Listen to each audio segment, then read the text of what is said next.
est-ce qu'il faut exécuter les exercices lentement? Est-ce qu'il ne faut pas trop toucher à ça? Est-ce qu'il ne faut pas trop y réfléchir? Est-ce qu'il faut être le plus explosif possible? Alors, je vais commencer par ce qu'on va vous conseiller en général et ce qui est le mieux, je pense, de mon expérience. Vous contrôlez légèrement la charge sur la négative, donc sur la phase d'étirement, et vous essayez d'être plus explosif sur la phase positive, sans faire n'importe quoi non plus, hein, en gardant une bonne posture. Ça va vous permettre, donc c'est un tempo classique qui va vous permettre de maximiser le nombre de répétitions, la charge, etc. et donc de progresser sur le long terme.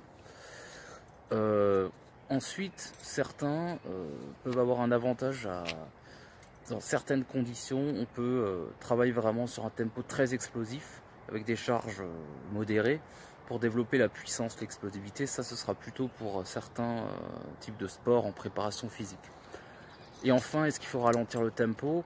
Alors généralement non, mais il y a des exceptions. Si vous êtes blessé, pour augmenter le temps sous tension, pour mettre moins lourd et donc moins risqué de vous blesser, parce que plus le tempo est explosif, plus c'est mauvais pour vos articulations, d'accord?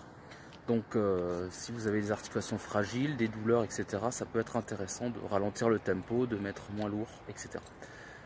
Deuxième cas, si vous voulez améliorer votre technique sur un mouvement, votre posture, par moment pour certains mouvements comme le squat, et vous allez le voir après en vidéo, on est peut-être fragile sur certaines partie du mouvement, et dans ce cas avoir un tempo, ralentir l'exécution, la descente, ça va vous permettre de gagner au fur et à mesure en stabilité et de gagner en force dans ces positions périlleuses.